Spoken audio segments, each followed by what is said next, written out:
Okay, guys. So you know how we have Brian from BKXC officially listening to the show?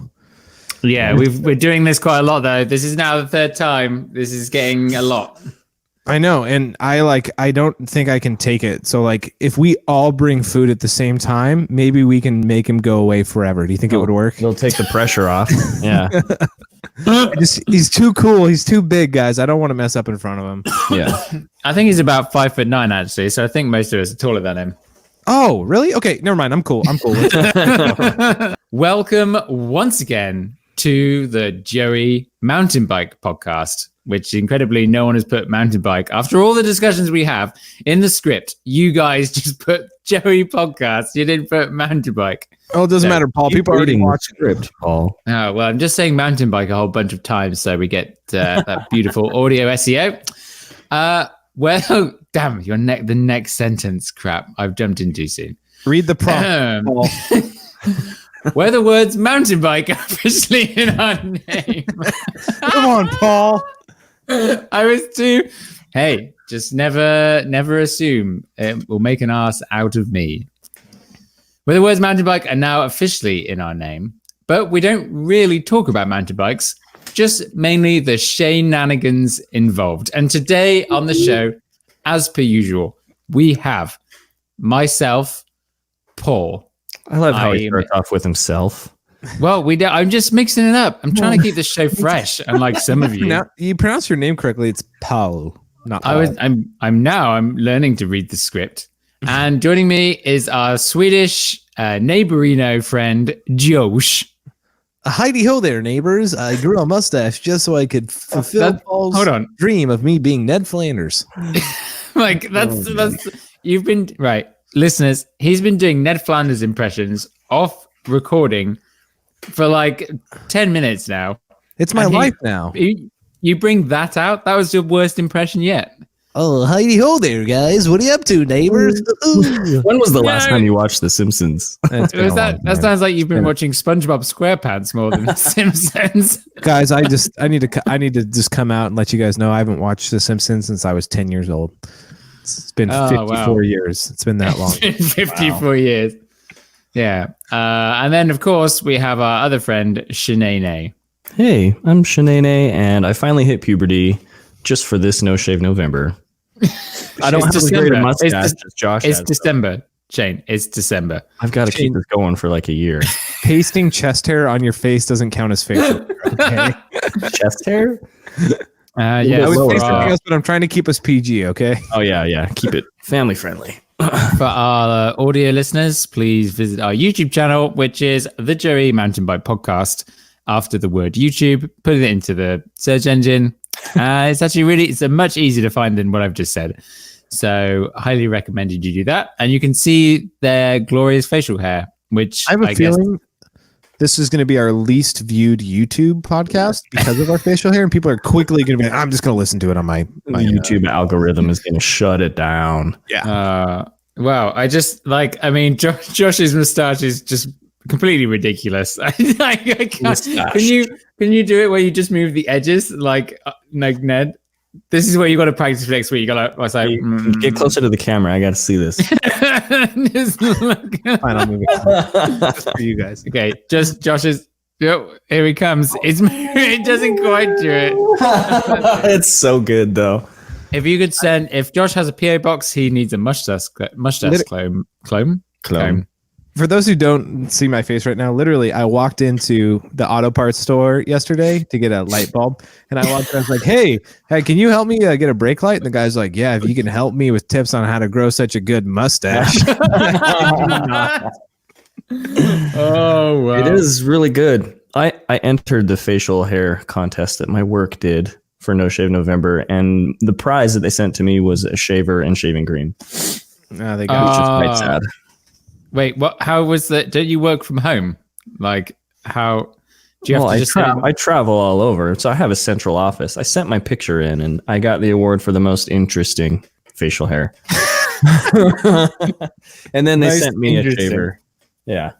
Oh, wow. A razor. And you threw it away. All right, boys, where did you ride this week? Were you able to ride? What are the deals? I have not ridden, which is the first time, I believe, ever on this podcast You where I didn't have not ride ridden last a bike. No, I rode with Josh on the pump track. Yeah. We had pump track time. But yeah, I've done nothing. I've just been so busy with editing and van stuff. Oh, which has now come out. We can talk about my van and everything. Isn't this great? That's all awesome. What a relief. You've been working hard for a couple months now, yeah? Jeez, I got the van at the beginning of October. That's how long we've had it. Yeah. So it's been quite a while, but now it's out, and the videos are going to start rolling through. Another one on Sunday. Yeah. It's very, although this one seems to be a bit boring. Maybe it's just me because I'm staring at it. People love the van life. Oh, they really do. They really do. Not as cranking out the videos. Oh, I've been on 2 a week, but then it's like, I mean, this is what do they say? Make hay when the sun shines. Like, there's a lot of, for those that don't know, this is the time of year when lots of companies decide to advertise on YouTube. And thus there is a lot of advertising dollars to be had. Because when January rolls around, there's going to be nothing. No one does any advertising in January or February. So I've got to crank them out. So I probably might go to one video every 2 weeks in January. Which is funny because November, December, everyone's like, man, I got so much money to spend. The holidays are coming. And then just ad. And then January, everyone's poor. They have nothing they can do. So they just watch YouTube videos. So we get all the views and none of the revenue. It's great. Oh, yeah, that's a good point. That's how it goes. So I've just been van filming, I would say van building, but I'm not doing anything of the work, which is probably for the best. But hopefully Sunday, weather looks pretty good. So I'm going to go real man biking. But actually tomorrow I kind of want to go to the Air Rec Center, the indoor jump place, and just go and have some good times. Ooh. And if our listeners have not followed the saga of my backflip, Paul said if I were to attempt a backflip, that he would jump into the airbag. Paul, I not only attempted it, I didn't land one, but I did one. I was watching that the other day. Are you going to go into the airbag? Well, I'd only have to do it for video, so we'll have to wait for the video. Just bring your camera on Saturday. Sunday. Tomorrow.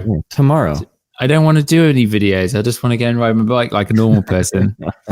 It's really great. It's quite. Although, hey, I picked up an iPhone 11. I feel like we should do a whole podcast about the iPhone 11. iPhones stink, especially the 11. Everyone knows that. What phone do you have there, Josh? Oh, gosh, I don't remember. Oh, it's Never mind. It's an iPhone 11. Yeah, the camera on it is insane. That's why I bought it. It's better than most point and shoots, probably. Because I literally put it on a gimbal, and Paul's like, "What the heck? Why don't people film with these?" I'm like, "That's why I'm filming with one, Paul." We got some great shots. But anyway, Sheyn, where did you ride last week? I don't know. I mean, it's cold here, but it's still beautiful and sunny. So I got out for a little solo ride. I went out with my friend Kyle to earn my turns. We did another climb the road and climb up, and instead of shuttling. Yeah, unpro Kyle, your boy unpro Kyle. We were gonna shuttle, but decided wintertime we gotta get some of this off here. And then yesterday I went out for a little quickie, which turned into a little bit longer because my friend that I was riding with, he went off a drop and his derailleur just went right into his wheel. Yeah. And he stopped and he was like, "Oh, I have 3 extra derailleur hangers." So, and he already knew, he totally knew how to do it, put it back together. We got back on the ride 15 minutes later. So yeah, I mean, nothing too crazy for me, but just, trying to get out during the wintertime. You, Josh? Yeah, I went on a normal mountain bike ride. Nothing eventful as of now, but once we get to the Joey moment, then of course, like always, I'll remember something. I did make it to the local dirt jumps. I have not been there in a year and a half, and it felt like going to the Air Rec Center again. Just that it had been way too long, and they have a really, really big line, and then they have a pretty decently sized one. And the guys I was there was like, "You could do that, man." And so surely but slowly, I got the whole line 2 times. I was stoked as could be. So wow. Some progression and dirt jumping. Nice. So where are the jumps? It's right by the pump track we were at, Paul. Right by Lake Wacom or Wacom Falls. Oh, that's not the Shire place. No, the Shire is right by my house actually, and that place is I'm not good enough to ride there. Yeah, that's pretty core down there from what I can gather. Nothing gets more core, which we might talk about core riders later on today. Hi. Oh, No. almost like oh no, because we've got our favorite section, last week's comments. It's last week's comments. So last week's comments. Of course, last week was the epic tale of Josh buying 8 Tesla trucks. Now, I thought that was probably the best clickbait that we've ever had, but how did it do on the clickbait scale, which I've just invented? The clickbait Richter scale. Well, Paul, you're the guy who looks at all the analytics. Let us know. Well, momentarily, Josh. Now, we've become true experts in really filling in the time until we actually find the thing that we are looking for. And do you know what? I've just found it. Oh, it was second out of our last 10 episodes, which is actually pretty good. What was number 1, Paul? How to sell your used mountain bike has been a bit of a crusher for us. But in terms of how many people clicked on the video, that's what I'm interested. 6.8, which I think is actually not bad for us. I think that's good. 6.8 people. Thank you, guys. Yeah. But we've got like at the end of the day, we are 6.8 people. So I think that made it's very long content. So it's not really like YouTube mega. So if everyone could please click the link in the description if you're watching this on YouTube and subscribe to us on the Apple iTunes podcast list and follow us on Spotify. You can get us deep in your ears when you leave the house. I actually prefer listening to it just rather than the visual stuff. Sorry, Shane, did I say something funny? I'm so happy I'm diving deep into people's ears at this moment. What was the? You said you can let us dive deep into your ears. Who says that? That's what it was something. I know why you guys have no idea what I'm talking about. It's an English comedy reference. So there's this Peter Kay comedian. His name's Peter Kay. He was a comedian, and he had a show.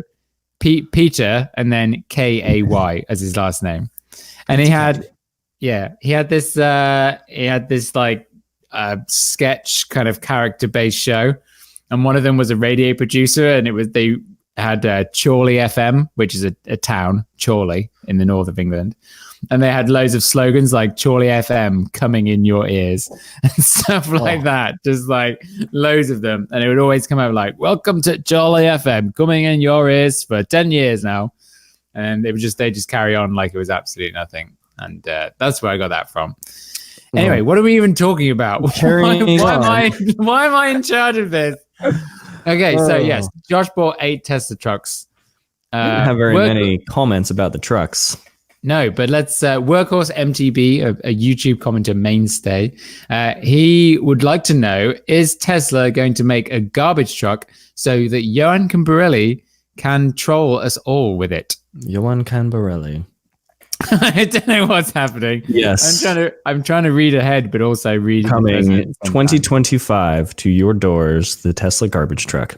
Yeah, for those that didn't see, Johan Borelli, a professional mountain biker, supposedly bought a garbage truck. No, he did not. He did not. We were thinking about it, but he didn't. But hey, an electric garbage truck would, imagine if every garbage truck was electric.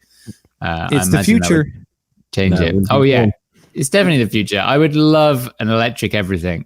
School buses. Yeah. Oh, all absolutely. Right. We also talked a lot about the border crossing, USA to Canada or Canada to USA, which what most people were commenting on. Our boy Kerwin Warren said, Josh, please let us know how it feels to get probed next time you cross the border. Oh, yeah, because Josh was going to just be so confident. Josh's confidence, that's his undoing. That's your suicide trip into suicide forest to that there, Josh. We're waiting for the first video. I'm not dumb enough to try to go across the border with this mustache on. So if I shave it, I should be fine. and the truth is, like, I could just imagine, like, you know what? We're gonna have to check your car right now. Me being like, I mean, come on, man. do you really want to check my car? You know what? Come on through, buddy. Have a good day. Like, that's what happened. Incredible.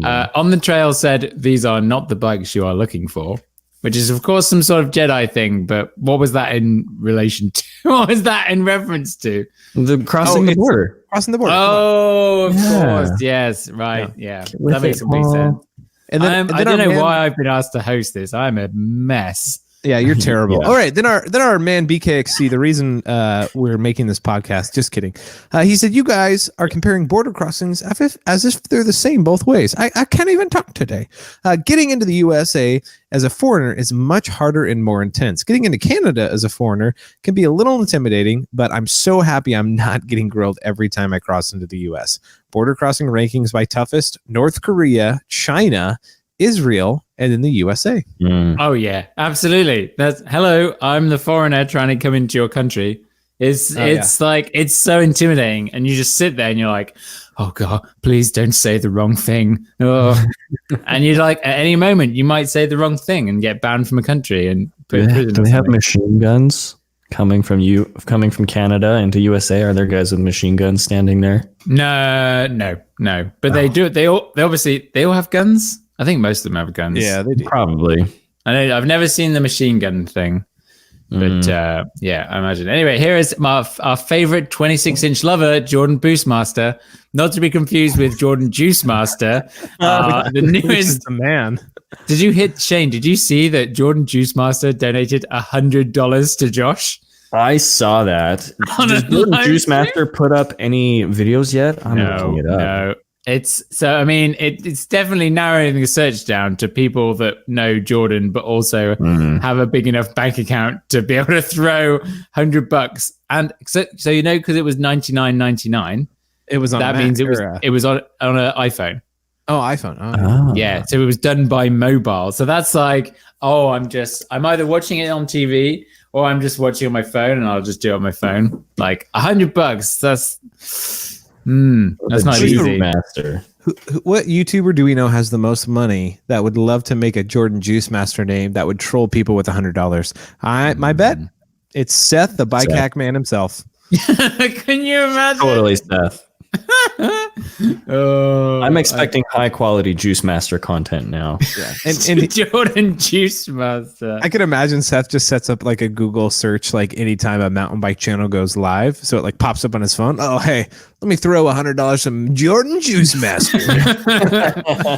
Wait, why aren't we doing this live? We should be doing this live. We can make $100. See if he pops up. He would. Juice. Oh, amazing. Anyway, Jordan says, a long time ago, when my dad was crossing the border guard asked him if he had any grass on him. My dad replied, "The only grass I got is the grass on the bottom of my shoe." He got pulled in.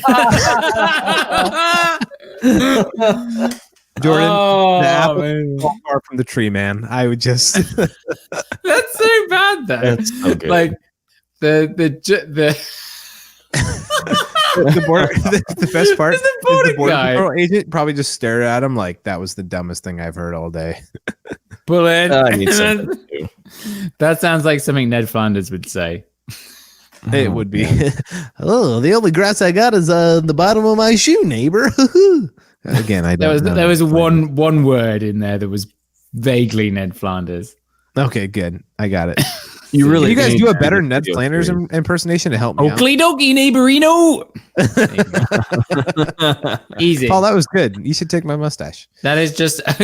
Can I just peel it off the screen? I think it works like that. Oh yeah. Okay. Topic number 1. I don't know how many topics we're going to do tonight. I feel like we're above pace, but I am hosting, so someone should really stop me and take me off. Stop. But before we get into that, we have a brand new segment called sponsorship. We got a sponsor. No. You talked to Aaron Gwen, didn't you? No, better than that. We have a new segment called Listener of the Week. And I'm going to let Shanae introduce this one. It's the Listener of the Week. Okay, I don't know if that's what you wanted, but okay. Perfect. So, our shout out this week to the Listener of the Week. His birthday is today. His 14th birthday is today as we're recording this, so it's probably going to come out a day or two after his birthday. But his mom reached out to me and said, hey, my boy, Sam Webb, shout out to you, Sam Webb. What's up, Sam? Absolutely loves your podcast. If you guys could give him a shout out, wish him happy birthday, he would absolutely love it. So shout out to you, Sam Webb. Happy 14th birthday.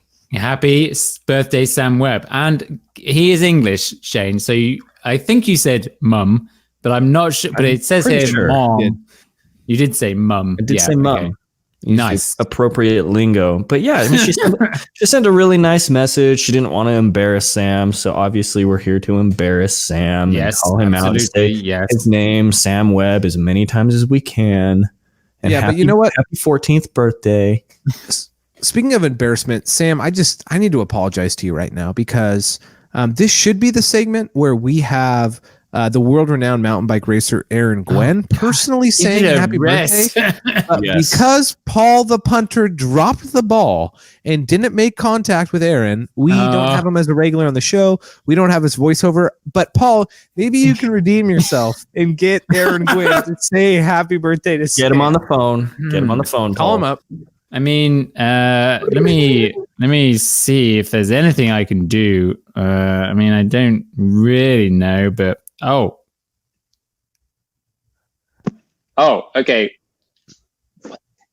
Oh, Paul, he's got take a phone call. Oh, okay. Oh, hey there, Paul. It's Aaron Gwynn over here.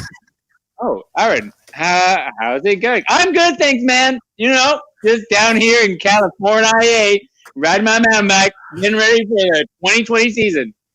Okay. Lots of training, yes. Lots of training. I am in the gym that's pretty good. Every day, Paul. I'm in there training hard. I've got a lot to make up for the last year. Season. I had a lot of crashes. Tell him to say happy birthday to Sam. Hold on. My friends are just messaging me. I'm pretty busy, Paul. I can't. Oh, one sec. What did you guys want to say? Tell him to say happy birthday to Sam. Oh, yeah. Okay. Sam Webb. Yeah, we've actually got a friend of ours, Sam Webb. It's his birthday. Hey, what was his name again? Sam Weeb? No, it's Sam Webb. Okay. Hey, happy birthday there, Sam Webb. Okay. Hey, Paul, do you want to get... Okay, I've hung up the phone. Oh man, he was getting that'd be the worst butt dialer. He was getting intense. I don't know what that guy's problem was. I mean, he didn't even break his arm, which is the strangest thing. Let me just okay, off my phone. Oh. Off my phone audio there. Wow. Well, Paul, thanks cool. for yeah. He's just So nice. Look, we managed. I can connect to my phone now and record phone calls. That's pretty next level. Like Jay Mountain Bike Podcast is stepping up the game. I know this isn't live, but did Aaron Gwen somehow hear about my poor Ned Flanders impersonation? Because he sounded quite a bit like Ned Flanders. California, yay. That's just like you don't know who Aaron Gwynn is. Shanae doesn't know. Like I'm the only one that he calls me up. That just happened, guys. Anyway, so Sam, happy birthday, buddy. Yes, happy birthday indeed. Speaking of Aaron Gwynn, there was actually another YouTuber. I'll give a shout out to MTB Allen, not to be confused with MTB Alandin, who is another commenter. But he actually did manage to find Aaron and put him on a YouTube video. So he has won the race. He has won the race. Pretty epic mustache. It would have been great to see him when I was in Big Bear, but I didn't. So anyway, MTB Allen, if you can get the bounty of the little audio blurb that we're looking for, then I don't know, maybe there's something good in your future. His video, it seems like he's pretty close with him. The title is "I told Aaron Gwynn he's okay at MTB." What, is it? And then he told him he Yep. sucks at singing. That was the best part. Oh yeah, because they sing "Happy Birthday." Oh, see, there is a soundbite of him singing. Well, I mean, We're gonna link the video below. Now there's 2 sound bites for Aaron Gwynn wishing someone happy birthday, so which is great. Oh man, all the positivity. Yes. Anyway, should we do a topic now? We're about probably about 30 minutes into the podcast. I think it's about time. Yeah. Oh, Michael Cunningham V won't be He too won't be too unhappy pleased. there. Well, Okay. this isn't necessarily our clickbait, so we'll see. Don't worry, Michael. We'll take care of you. Do you think this could be the clickbait though? How would we clickbait this though, Josh? Well, let's this talk is about you. it first, and then talk about the clickbait. Okay. So someone else introduce this. I'm hopeless at being a host. My wife actually kind of brought it up because I don't know. She sees all sorts of things in the YouTube community and the mountain biking community, and she said, do you think there's a little bit of a mountain biking bro culture going on? Did she say it like that as well? Yeah. There's a bro culture going Bro on? culture. I mean, maybe it might appear that there's a bro culture, a little bit exclusive and male centric, and there's not very many Filipinos going on in the mountain bike scene. You know this is unedited, Shane. I can say that. I'm half Filipino, so I'm bringing some. Okay. She said that. I told him I'm half. Hey. I'm half brown.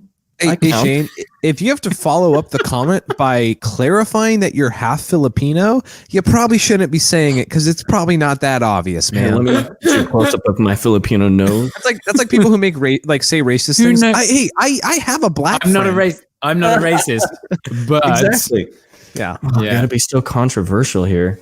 Anyway. I don't know. I mean, okay, male centric, the exclusive. No, I don't know. What do you guys think? Sometimes I see it. shout out to your wife, the crashing mum, who tried to find me a future wife on Instagram this Oh, week. she totally did. Did you see that, Josh? No. Yeah, Oh. like I put up my van video, and then like maybe 30 minutes later, crashing mum does a post that's like, "Hey, women of Instagram, basically, women out there. There are 3 men with vans." I thought it was Shane who posted that. I didn't realize it was the crashing No. mom. Hold on, let me go for the sharing of screen, so we can. Oh, man. We definitely won't get copyright claimed on this. Screw you, Red Bull. She's just like, how do these boys that have vans, ridiculously successful YouTube channels, and beautiful faces not have lovely ladies or men in their lives? Trying to See, be you just said inclusive that. here. And I only You were see just trying to Brian be- and Alex. So Here we go. Look, I've shared the screen. We can pull this up for the listeners. Oh, I didn't hear very well. Oh, it's because it's on my big screen. That's why. Here we go. There's Alex. There's me, number 2, next to the unnamed as yet van, and there he is, Mr. Abs himself, Mr. Matthew McConaughey. Brian K. And look at his Shane being very 2019 and saying, "Oh, hot guys, how dare you assume their orientation?" I can. Do you know what? Actually, we should stop sharing this so I can. Hang on, how do I stop this? Okay, remove from stream. You can just see Shane sees it, looks up. He looks up at his wife and goes, "Ah." That's exactly what happened. We don't really talk very much. We just, that's why she has an Instagram account to communicate with me. Yeah. She DM'd me and said, "Hey, do you think there's a bro culture going on in mental?" Paul, Bring it up on your Shane, we don't want to hear podcast. about I your have- wife sliding into your DMs, dude. Tell me your wife But- is not, Josh. Okay, moving on. Yeah, I think. Well, I mean, yes, there is a bro culture. When you say because Josh is very much aware of the bro culture as he brings it up to me on a possibly bi-daily basis.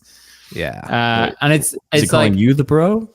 No. no, it's like the. Do you mean like the? Okay, so there's 2 meanings, I guess. Number 1, do you just mean the fact that more men than women do this sport generally? Possibly that, as well as the fact, maybe not fact, but as well as the assumption that the sport attracts like type A red personality bros. Yeah, let's go ride a bike and jump off stuff. Yeah, probably in the early days, but not anymore. Like in Squamish, there are countless women that mountain bike, like so many, and they're all much better than me.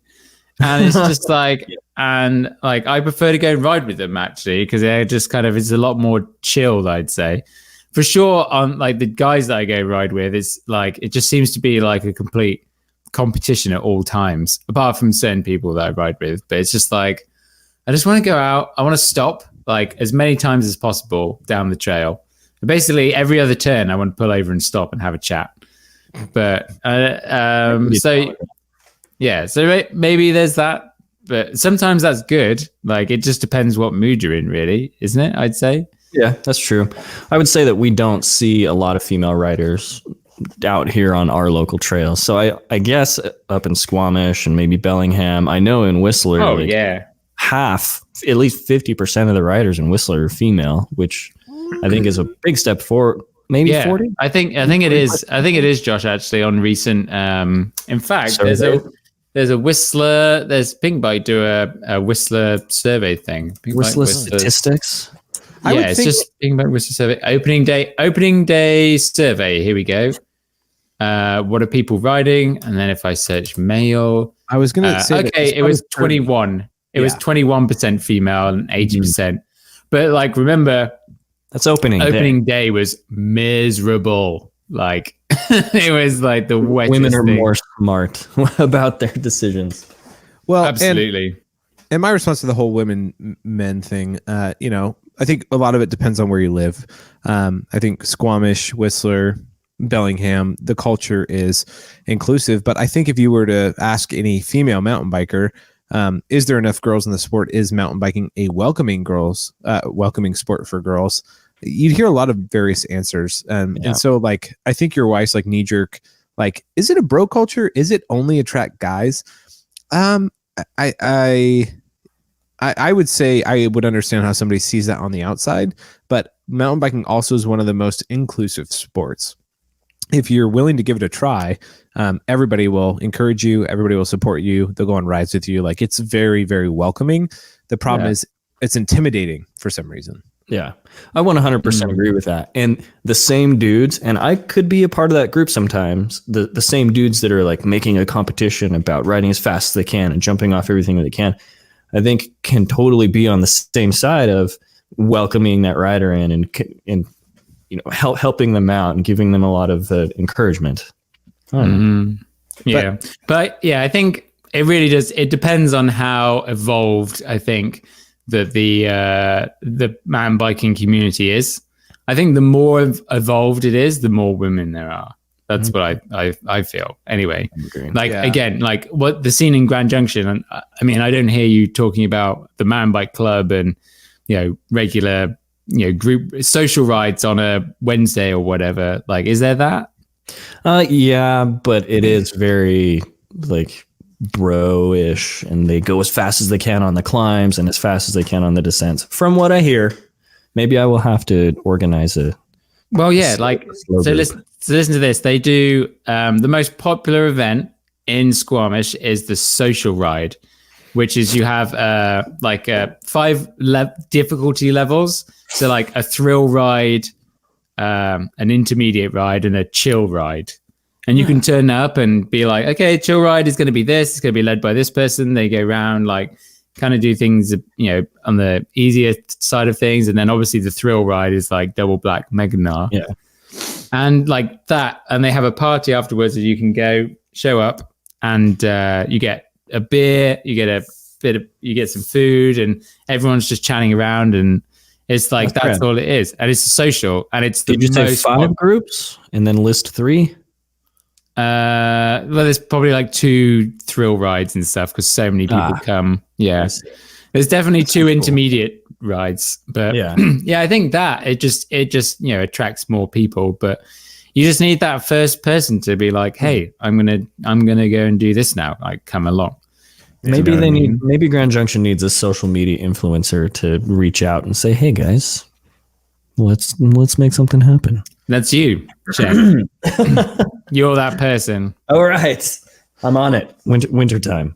And kind of switching gears, there's also another part of it is like the more people in your community that mountain bike, the more that you are going to see the super scene core bros, right? Which are words we hear a lot. And there is a part of mountain biking that does take place. And I think what my understanding, and you guys can correct me if I'm wrong, mountain bike YouTubers, most all of us are like super not seen, super not core. We're very much an average Joe making videos of their mountain bike experience. And even the guys who are really like hardcore and seen like are realize that their audience is so big that they have to be accommodating.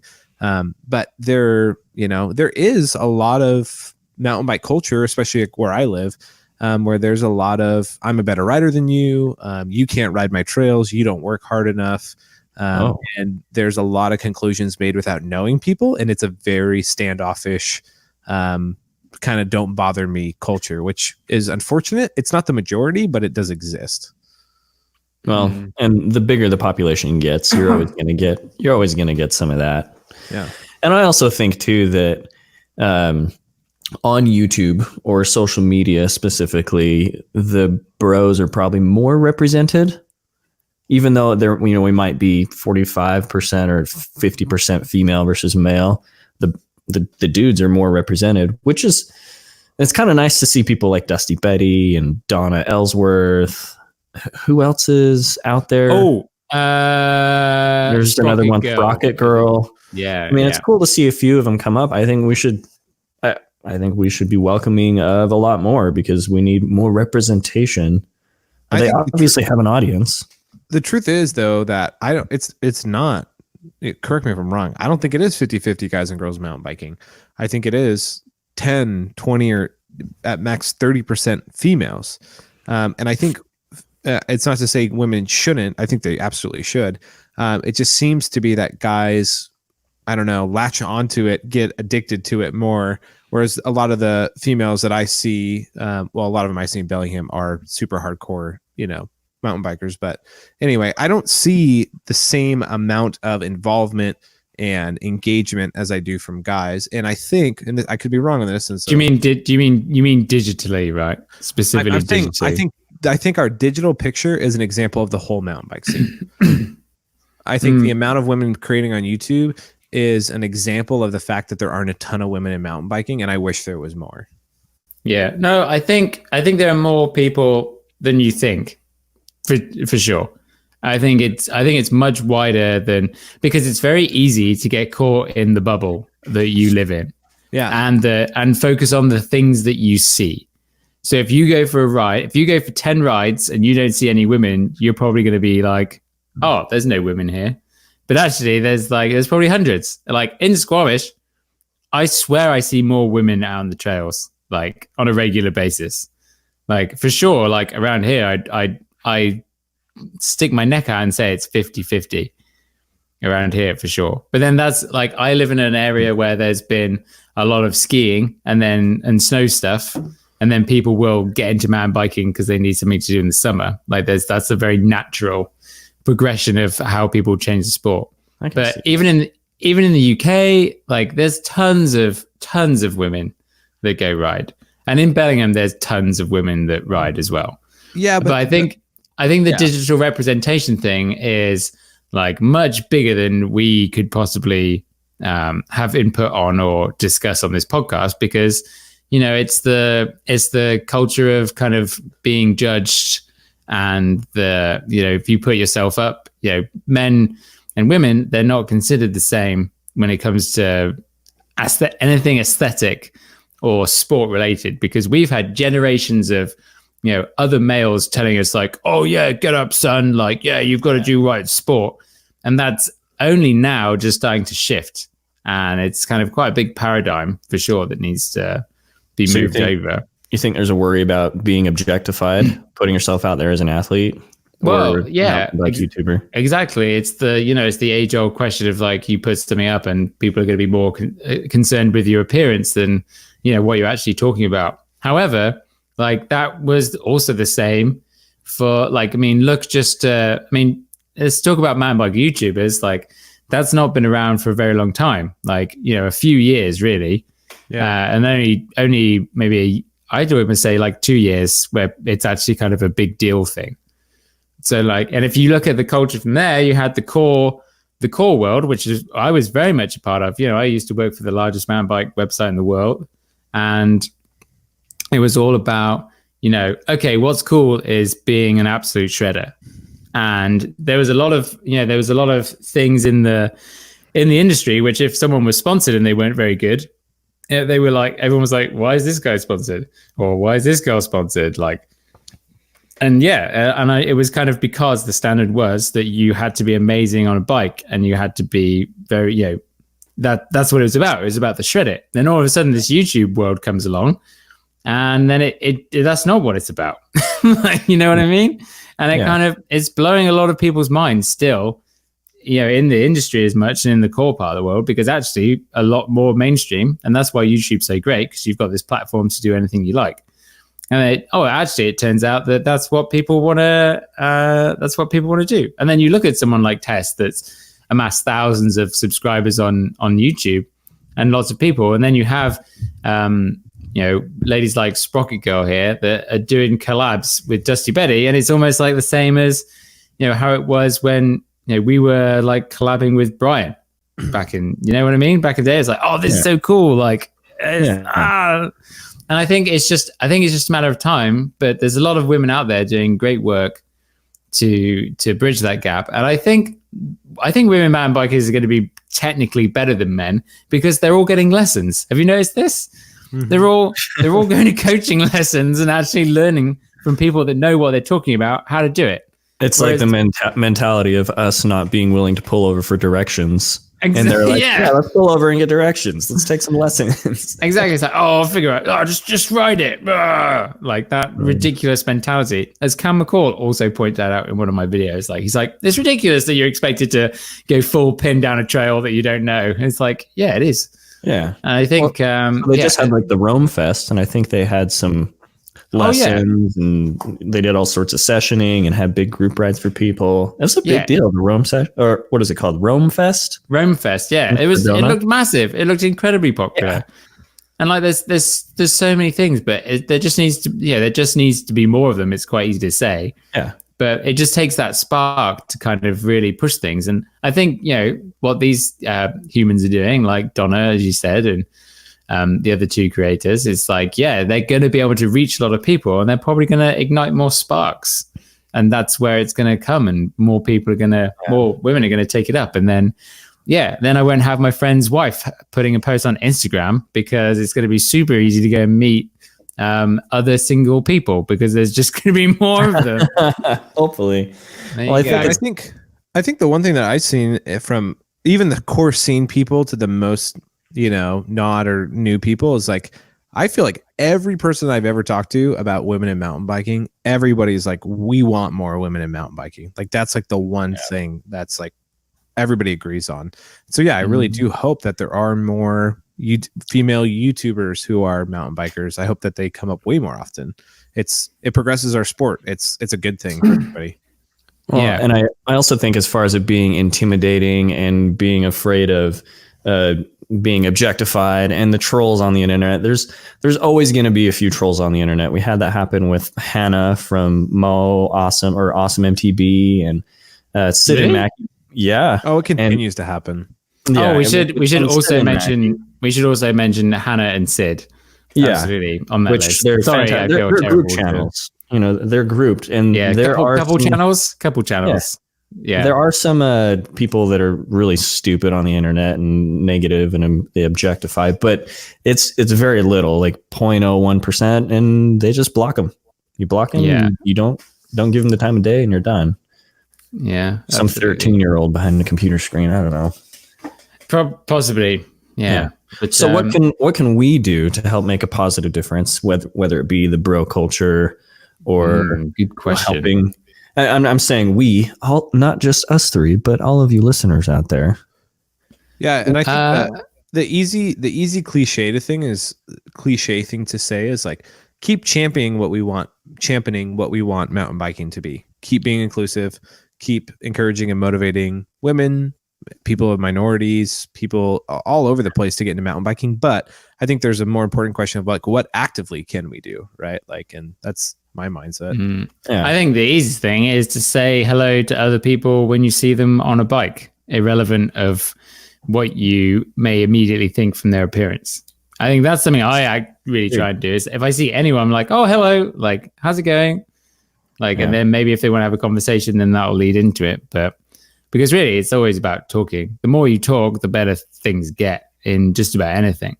So I think, yeah, that's something that everyone can be a part of, is just talking to each other, you know?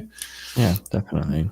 Yeah. But going back to the core, I mean, the core versus the core kind of bro culture, it's like, yeah, absolutely. There's that. It's definitely changing as mountain biking becomes more of a mainstream sport. And it's kind of the same thing. Like, you know, people in the industry realizing, oh yeah, wait a minute. Like Paul's video that he put out today has been seen 15,000 times. And, you know, my Cody Kelly Mega Shred It that is amazing riding has only been seen 10,000 times. Like, why is that?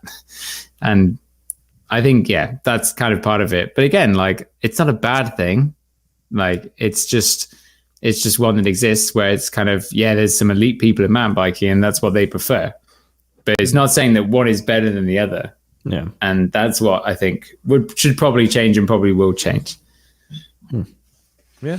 Well, when I first came into the sport, I was on a $400 hardtail and wearing all the wrong gear. And the people around here were very welcoming. I will say, like, they didn't look down on me because I had a crappy bike, and they still like showed me lines on the trail when they saw that I might have been a little bit struggling. They even invited me out on rides, which I said, I'll let me get a little bit faster before I try and hang on to you. But it was very welcoming out here. I know it's bro culture, whatever, but they were still welcoming. And I will say also, when I go to Moab during the busy times, about half the riders I see are female in the intermediate level. A bunch of females and a bunch of intermediates, not intermediate females. They're expert females too, but I don't know. Well, listeners out there, let us know what you think in the comments. Oh, hold on. Have we got through the bro culture yet? Have we? No. Josh needs to speak to this, I think, a little bit. Yeah, you've been too quiet with that mustache over there. Oh yeah. I mean, up there. The behind the scenes that a lot of people don't see, like especially for like Bellingham, is being a YouTube creator in Bellingham for mountain biking. There is like polarizing opinions on it. I think the average duck really accepts it and thinks it's great. There's a lot of people, especially around bike shops and employees and these super scene bros, who hate everything YouTube. There's a blog out about you goobers there that's like Bellingham centric. There's people talk crap behind everybody's back. And there's a real sense of like, if you're not super skilled, if your life isn't eat, breathe, sleep, digging and building illegal trails, then you can't ride any illegal trails.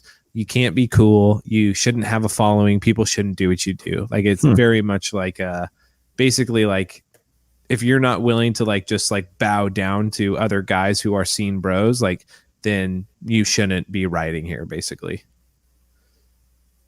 That's sad. Do you feel like that's a big percentage of the riders out there, or do you feel like it's getting smaller? Oh, I think it's getting smaller. And yeah. I think just like in a lot of other areas, I think it's just a bunch of salty guys primarily. There's a few gals in there, but salty guys that are just bitter that there's change happening.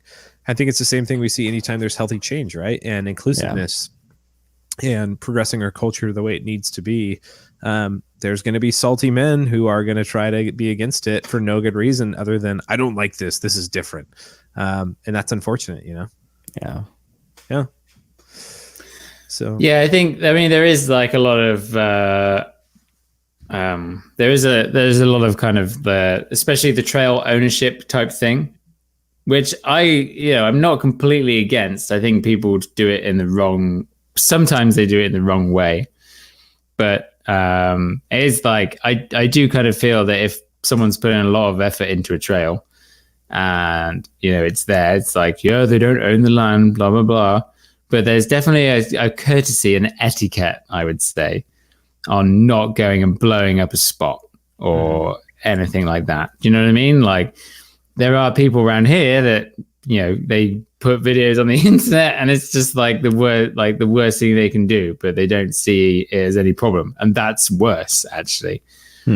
To not be kind of respectful of the culture and the community that you work in. Like I'm very much I need to do more digging for sure. I've done like literally a handful since I've been here, which is probably why I gave them all some money, because I kind of felt a bit guilty by how little I've done.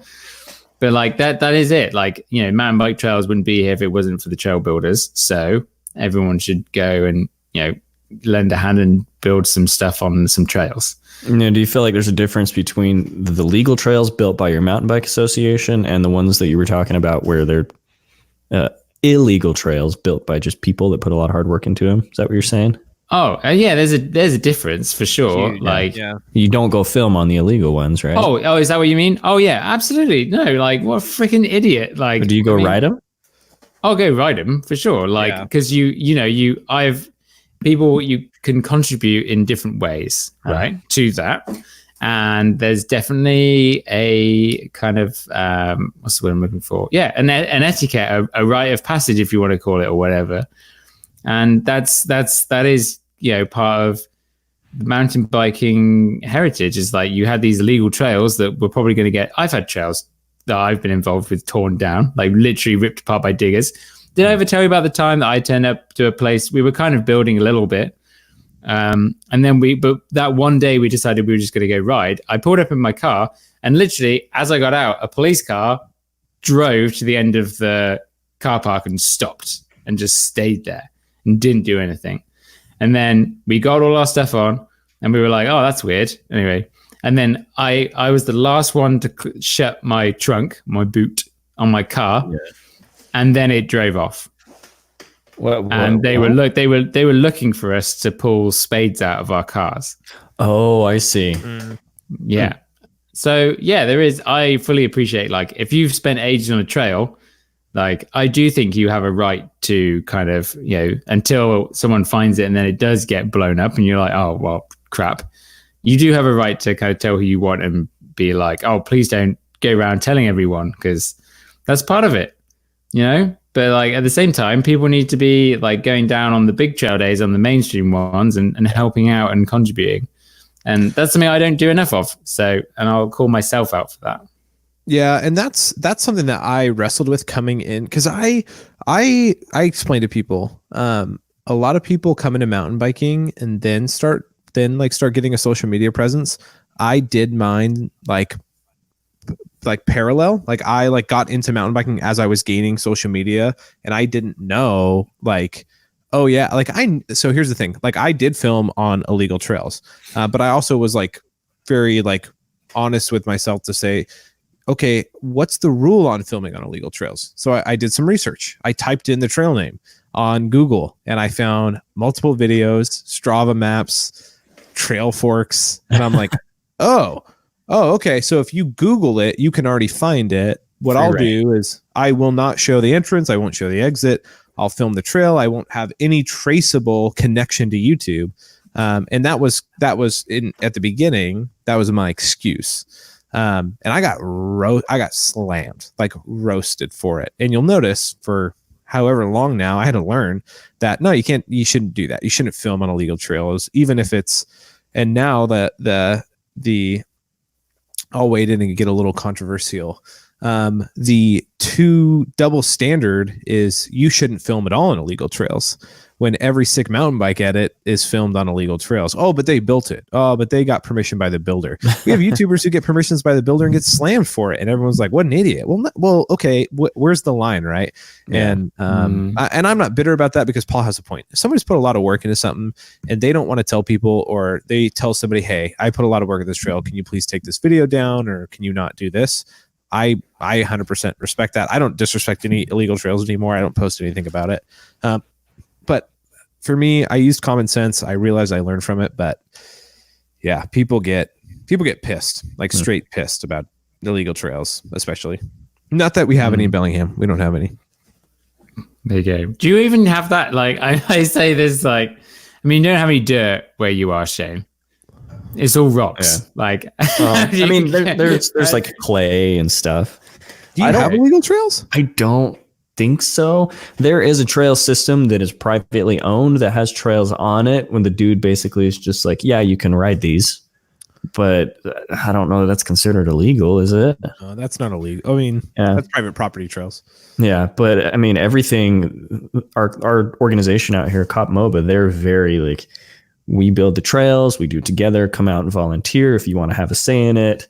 If people do trail damage, they put out like the cameras, the hunting cameras or whatever they're called to, to catch the offenders. And even though I do hear that the roots of the trails back in the day were all illegal, and then they were made legal. So I mean, I know you're saying it's in the heritage. Terrible, that was a terrible time though, when everyone had to build illegal trails. Yeah.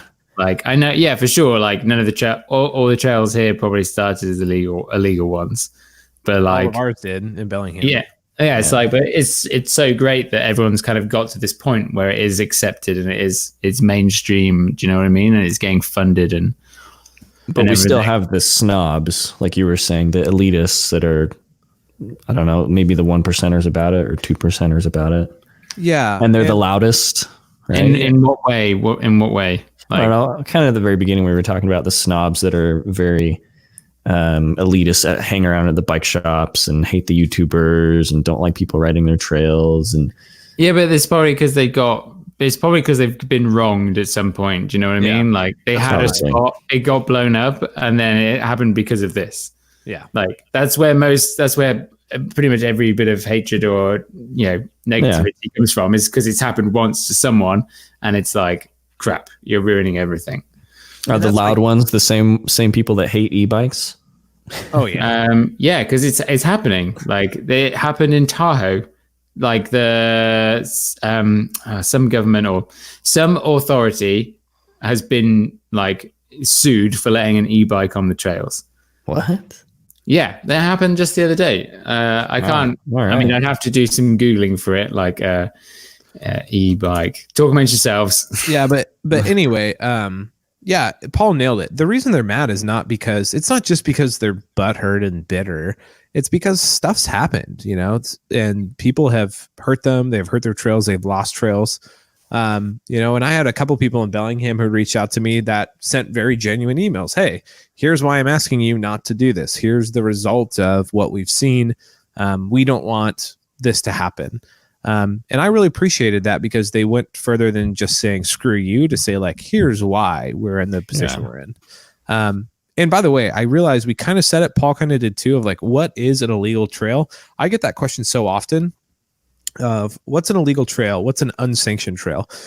Basically, it's like any other mountain bike trail that you ride. It's just on private property or it's on public land. But because of, for us, a waterfall, a river, a lake is nearby, the dirt runoff is in a place that could cause a certain amount of damage if too many people use it. They say that this trail is not sanctioned for people to ride regularly. And so we have a lot of trails. We don't have a lot of trails on private property that people build mountain bike trails on that have been there for years and years and years, that the hope is to sanction them one day. But I'm saying like that's what happens. And the hope is they get sanctioned. Yeah. The landowners know they're there. They turn a blind eye. People know. It's when it's government land. That's we when don't have a ton. Yeah. Yeah. Because it will be, if someone sees that you're doing something that you're not meant to do, like you're breaking the law, do you know what I mean? At the end of the day, that trail, you're not you've not been given express permission to be on that bit of land, digging that stuff. Like it's against the law at the end of the day. And that's just kind of how it is. Like California has it way worse than everyone. Like, they have it. It's terrible there. Oh, geez. And that's kind of that's okay. Like that's a perfect example. Is like people, if you want to be able to do those trails, like there are strict rules that you have to go by. I don't know them because I've never been down there, so I can't really speak to it. But it's something like, in fact, I don't even want to talk about it because I might be construed as encouraging it.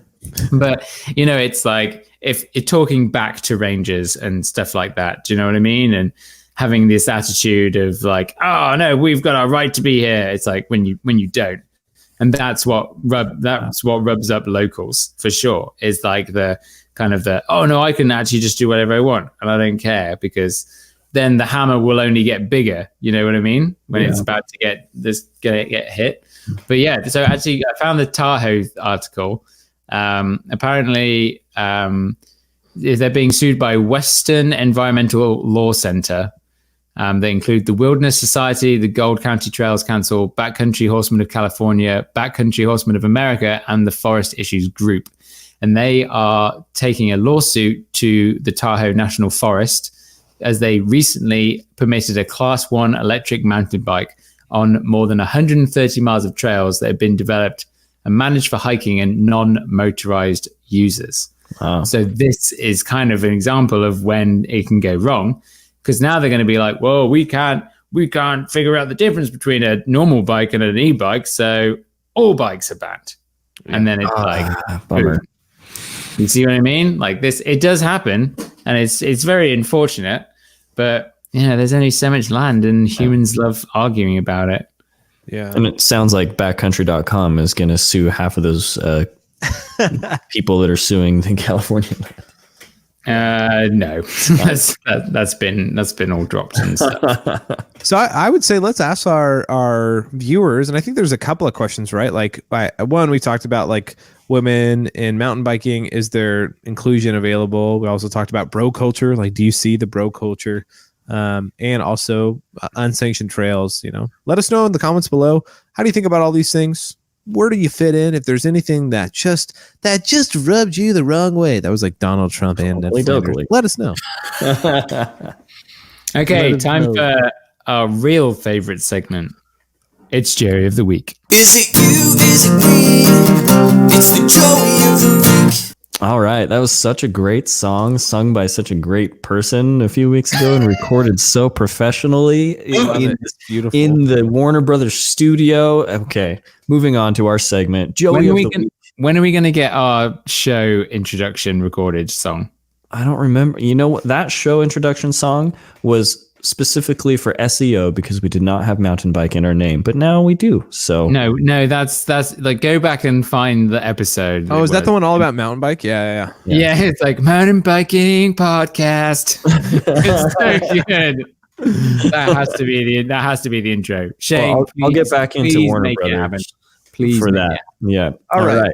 Joey, it's time for Joey of the Week, where we ask who, what, when, Aaron Gwynn, and figure out who is the most Joey of the Joey in the mountain bike community, at least on our podcast. Starting off with our listener nominations left in the comments on our YouTube video, and it looks like we have 0. Oh. We had 0 nominations. Maybe no one's writing. Time and no one's writing. Exactly. That's and probably there was Thanksgiving and that means everyone is a Joey for not writing, because that's my nomination as to why. It's because I have not been mountain biking at all. Yeah, you are a Joey for not mountain biking. I have a flat front tire on my bike. No idea why. There you go. Oh. Paul, you're that neighbor that has the bike in the garage with the flat tire, and she's like, "Yeah, I like to mountain bike." That's me. I own a bicycle. I think it's a mountain bike. Paul, random. This is so random, but I just have to ask it because this is how our show goes. I was watching Seth's video about moving and making the portable jump, and you're like, "Oh, it's my first time jumping something like this with 29-inch wheels." And I went, "Oh, how long have you been running 29-inch wheels on your Genius for?" Or did you have your Ransom? I had my Ransom. I've always had 29 on my Genius as well. I thought you used to have 27.5 on there. Oh, no. Oh, someone doesn't watch Paul's videos. Yeah. Exposed. We all know that. There's Jamie MTB writer is cancelled. I don't watch Paul's videos. I watch everyone else's. Just kidding. I watch Paul's videos for a minute and then I get bored and click off the thing he hates. All right. Like, yeah. No, I haven't. 27.5, huh? No, I hadn't. I hadn't ridden. Yeah, it was kind of like a jump as well. It really was. Like, I know you said like the jump wasn't that different. Like the lip was pretty much. The jump is way different.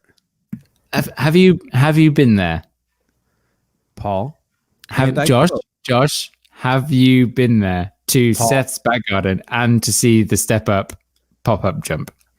Paul, I have not been there, but I have watched Seth's videos, and he explicitly says, I'm going to build this portable jump differently, where it's going to be a bit of a step up as opposed to my hedge jump.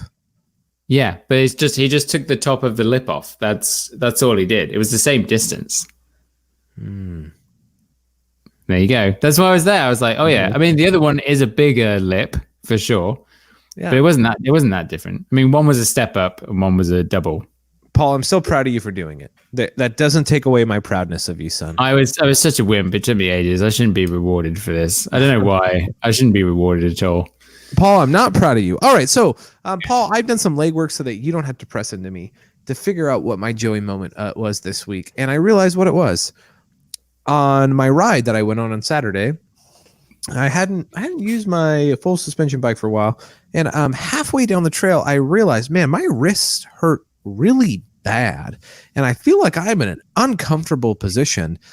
Turns out you should use a torque wrench for your carbon bars, because if you're me, then you're worried about cracking your carbon bars, so you don't actually tighten your stem. And so literally halfway down the ride, my stem wasn't tight, and so my bars were rolling backwards, and I realized, oh my gosh, these are rolled back like 15 degrees. Holy cow. I literally feel like I'm gonna die. As I went flying off a jump, I went, I should probably stop and fix these.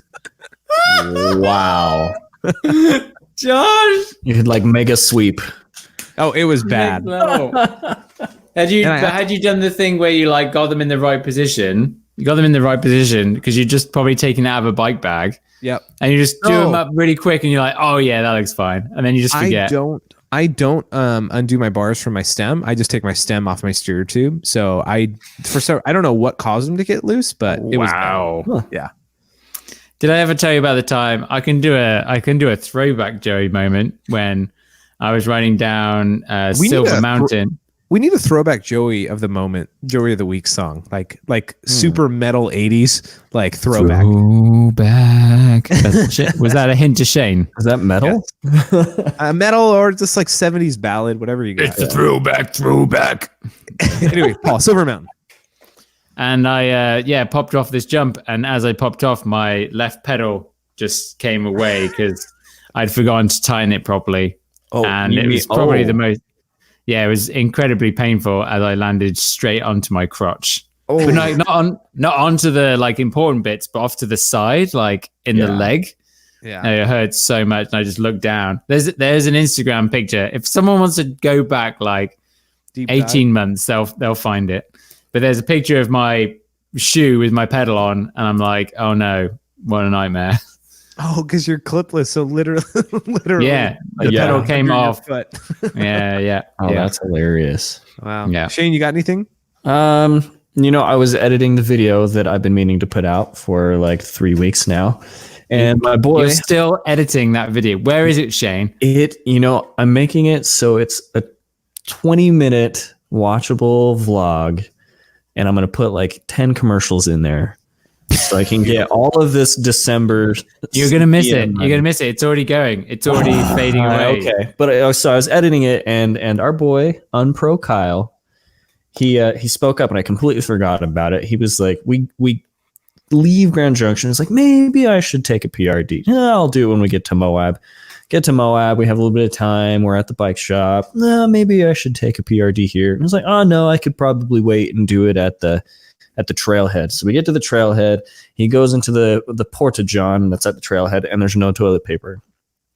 So he's all pissed. He's going to put a review on Yelp about the Kokopelli trailhead not having toilet paper.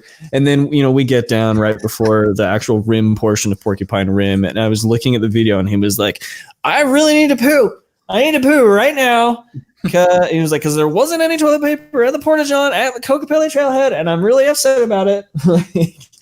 Yeah, so he rode not a whole enchilada, but 24 miles, half enchilada.